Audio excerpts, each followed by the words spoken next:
est-ce que vous êtes subsidié par Moscou? Est-ce que de l'argent arrive de Moscou pour que vous teniez des propos comme ceux-ci? Non, absolument pas.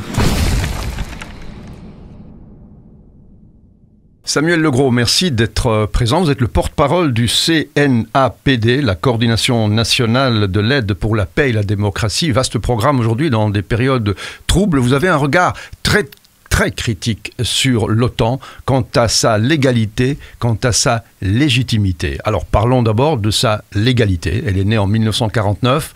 Après la guerre, justement, pour protéger l'Europe du bloc de l'Est.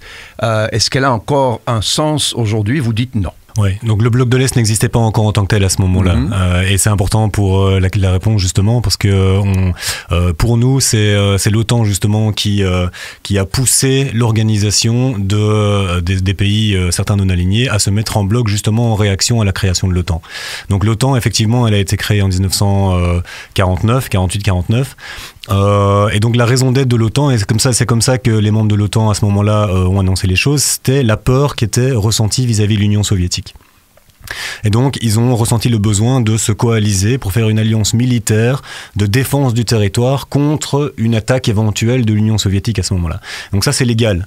La Charte des Nations Unies, qui est le droit international finalement, ou en tout cas qui chapeaute le droit international, autorise la légitime défense, forcément, individuelle et collective. Et donc, c'est dans cette idée-là que l'OTAN a été créée, pour se coaliser, pour se prémunir contre une éventuelle attaque. Qui à l'époque était possible. Qui était possible, oui.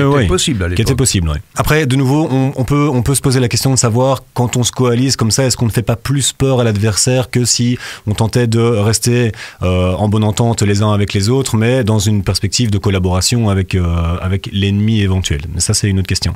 Et donc, en fait, pendant la guerre froide, il y a eu des choses que l'OTAN a faites qui étaient illégales, illégitimes aussi, mais ce qui est sûr, en tout cas, c'est que au moment de la chute du mur de Berlin, quand l'Union soviétique a été dissoute, l'OTAN n'avait plus de raison d'être, puisque sa raison d'être, c'était ça. En 1991.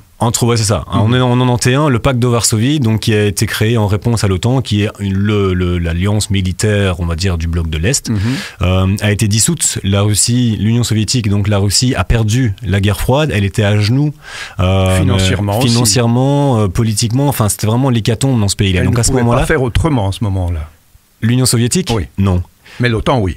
Et l'OTAN aurait dû faire autrement. Elle aurait dû ne pas capitaliser sur cette position d'extrême faiblesse. Elle aurait dû justement en profiter pour faire un pas vers l'Union soviétique qui est devenue la Russie et lui proposer un endroit où on puisse discuter des questions stratégiques, où on puisse discuter des questions existentielles, des questions de défense, des questions de sécurité. Et c'est en créant ce type d'institution qu'on crée des relations de confiance et qu'on évite l'instabilité et encore plus la guerre. Or, ce qu'a fait l'OTAN depuis ce moment-là, elle a continué à monter en épingle la menace que représentait la Russie, alors qu'au début des années 90, c'était pas du tout une menace, puisque la Russie avait d'autres chats à fouetter que de vouloir attaquer l'Occident. Et ces années-là n'ont pas été des années perdues aux yeux de l'OTAN, mais ça a été des années perdues dans notre sens à nous.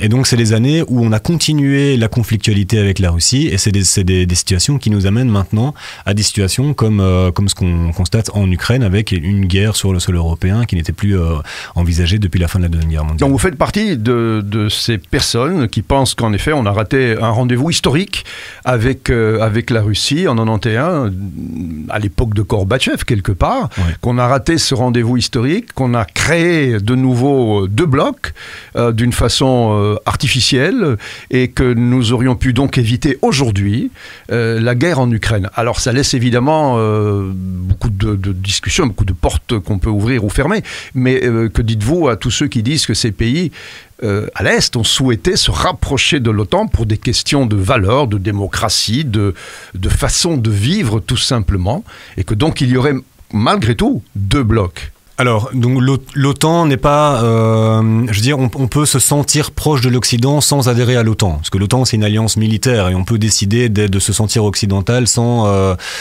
participer à cette entreprise guerrière. C'est la première chose. La deuxième chose, c'est que est-ce que ces pays veulent en autonomie, de plein droit, adhérer à l'OTAN parce que c'est un processus interne qui en a décidé comme ça, ou est-ce que ces pays sont poussés à vouloir rentrer dans l'OTAN pour rencontrer des objectifs géostratégiques qui sont déjà préexistants à l'intérieur de l'OTAN? C'est une vraie question, je pense. Une vraie question. C'est une question à laquelle j'ai pas la réponse, mais c'est une question qu'il faut pouvoir poser. Et puis en 91, la Chine n'avait pas la position qu'elle a aujourd'hui. Donc on ne peut pas non plus prévoir les choses à l'aune de ce qui s'est passé il y a 30 ans. Non, et c'est ce que vont vous répondre les dirigeants de l'OTAN. On ne peut pas prévoir les choses, donc pour se prémunir, on continue à faire ce qu'on a fait jusqu'à maintenant. Or, c'est une recette qui ne fonctionne pas. Et donc, on peut se prémunir, on peut essayer de se prémunir en faisant d'autres choses. Vous voulez dire que ça ne fonctionne pas parce que tout ce que l'OTAN a fait, et vous le mettez dans votre rapport du CNAPD, que ce soit le Kosovo, que ce soit l'Irak, que ce soit l'Afghanistan, que ce soit l'Afrique, que ce soit la Libye, que ce soit maintenant l'Ukraine, manifestement, l'OTAN a foiré partout où elle est intervenue. En tout cas, toutes les zones d'intervention où l'OTAN a été, c'est le bordel maintenant, si vous me permettez l'expression. Il n'y a pas d'autre mot pour qualifier ça. Si vous vous intéressez un peu à la situation en Libye actuellement, c'est le chaos, quoi. L'Afghanistan, n'en parlons pas. Libye, 20 ans de guerre, les talibans ont gagné. Est-ce que la Libye, c'est l'OTAN? Est-ce que la Libye, ce n'est pas plutôt la France et l'Angleterre qui ont déstabilisé la Libye et que l'OTAN a dû intervenir à un moment donné? Parce qu'il y a aussi dans ce genre de discussion, après, tellement de paramètres à prendre en considération qu'on est parfois, en effet, loin de la vérité parce qu'on ne connaît pas le début. Vous le dites d'ailleurs vous-même dans vos l'œuf ou la poule. Oui, tout à fait. Alors maintenant, ce qu'on sait, ce qu'on doit pouvoir poser en tout cas, c'est que la guerre ne fait qu'empirer la situation. Il n'y a pas une situation de conflit, une situation d'intervention militaire qui se termine bien. Alors, en tout cas, moi, j'en connais pas. Il y a peut-être des micro-conflits très localisés sur lesquels je me suis pas penché, mais en tout cas, les guerres de l'OTAN n'ont fait que apporter plus d'instabilité, plus de violence, plus de chaos. Ça, c'est un fait. Et donc, on peut essayer de déceler où est la responsabilité, qui a la responsabilité première, qu'est-ce qu'on aurait dû faire pour un petit peu changer ou bien lisser la situation, mais en fait on tournera toujours autour du pot, et le pot il dit que la guerre n'entraîne que la guerre. La guerre n'entraîne pas la paix. Et donc, si effectivement ce qu'on vise, c'est la paix et la stabilité, ce que dit l'OTAN officiellement, si effectivement c'est ça qu'on vise, il faut pouvoir assumer que les moyens qu'on a mis pour y arriver ne fonctionnent pas. Et donc, il faut essayer autre chose. Et l'OTAN empêche l'émergence de ces alternatives. Alors vous dites qu'il faut dissoudre tout simplement l'OTAN. Alors nous réalisons cette vidéo de Belgique, mais on est regardé en France, en Afrique aussi. Vous dites qu'il faut dissoudre l'OTAN tout simplement. D'abord parce que c'est l'argent public des citoyens qui sert à le financer. Alors ok, on dissout l'OTAN. Qu'est-ce qu'on met à la place? Est-ce qu'il faut mettre quelque chose à la place? Ça, c'est une question. Aujourd'hui, on est un petit peu obligé, puisque nous sommes en guerre. Si aujourd'hui l'OTAN est dissous, je pense que les citoyens, les gens vont avoir très peur. Qui nous défend? Oui, alors, de nouveau, il y a plusieurs manières de se défendre. Il y a les premières manières qu'on a appris chacun et chacune à la cour de récréation, en fait. C'est-à-dire de ne pas se bagarrer. Et c'est un peu tard maintenant, la bagarre est là. La bagarre est là, ouais, mais il faut pouvoir rattraper les choses, ou en tout cas, il faut pouvoir limiter la casse. Ce que l'OTAN ne fait pas, parce que l'OTAN rajoute de l'huile sur le feu, et en rajoutant de l'huile sur le feu, ne fait pas autre chose parallèlement pour essayer d'amoindrir un petit peu la conflictualité. Donc, en fait, ce que fait l'OTAN maintenant, c'est rajouter de la violence sur la violence.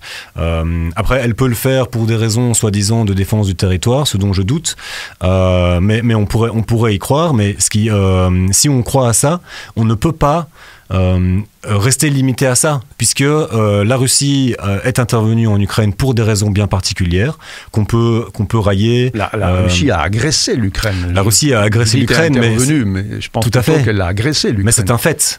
Et donc qu'est-ce qu'on fait avec ça? Qu'est-ce qu'on fait pour tenter que la Russie n'agresse plus l'Ukraine? Puisque là, l'OTAN maintenant, tous les pays de l'OTAN ont envoyé plus ou moins l'équivalent de 100 milliards de dollars d'armement à l'Ukraine. Il y a des aides militaires qui sont très conséquentes. Est-ce que ça change quelque chose? Oui, on nous dit dans les médias qu'il y a quelques victoires militaires de l'Ukraine, tout ça, on se vante de ça. Moi, ce que je vois, c'est qu'il y a une continuation de la violence subie, de la guerre, des catastrophes, du désastre, tout ce qui est entré. La guerre, c'est la négation du droit, c'est la négation de tout. Et donc, il faut pouvoir... et le risque de l'escalade. C'est ça, et il faut pouvoir éviter ce risque d'escalade en donnant des moyens militaires, ça c'est pas mon rôle de le dire, mais si on juge utile de le faire, pourquoi pas, peut-être que je suis mal informé sur les choses, mais en tout cas il faut donner au moins autant de moyens à la diplomatie que les moyens que les pays occidentaux donnent à l'armement, aux militaires, à l'approfondissement de la logique de guerre. Alors voilà, mais bon, ça c'est la question de l'Ukraine très, très concrètement là maintenant, qui est très conjoncturelle, on va dire. Maintenant, qu'est-ce que la Belgique dans une situation normale devrait faire, comment est-ce qu'elle pourrait se défendre, etc. Donc on aurait pu se poser la question, on fait la politique fiction, et vous m'avez posé la question avant que la Russie intervienne en Ukraine, qu'est-ce que la Belgique fait à ce moment-là, donc dissolution de l'OTAN. En fait, pour répondre à cette question, il faut d'abord se demander pourquoi est-ce qu'on fait la guerre actuellement. Et donc on ne fait plus la guerre pour défendre son territoire, on fait la guerre pour défendre des intérêts, on fait la guerre pour des valeurs aussi, des valeurs, des valeurs civilisationnelles. Oui, tout à fait, mais donc ça veut dire qu'on pose nos valeurs comme étant supérieures à celles des autres, ce qui est possible, hein, ça peut se défendre philosophiquement, mais est-ce que ça peut se défendre militairement? Ça c'est quelque chose auquel moi je m'insurge, parce que ça veut dire qu'on donne le droit à d'autres personnes qui n'ont pas de valeurs, mais qui eux estiment que leurs valeurs sont supérieures aux nôtres, à nous faire la guerre au nom des valeurs.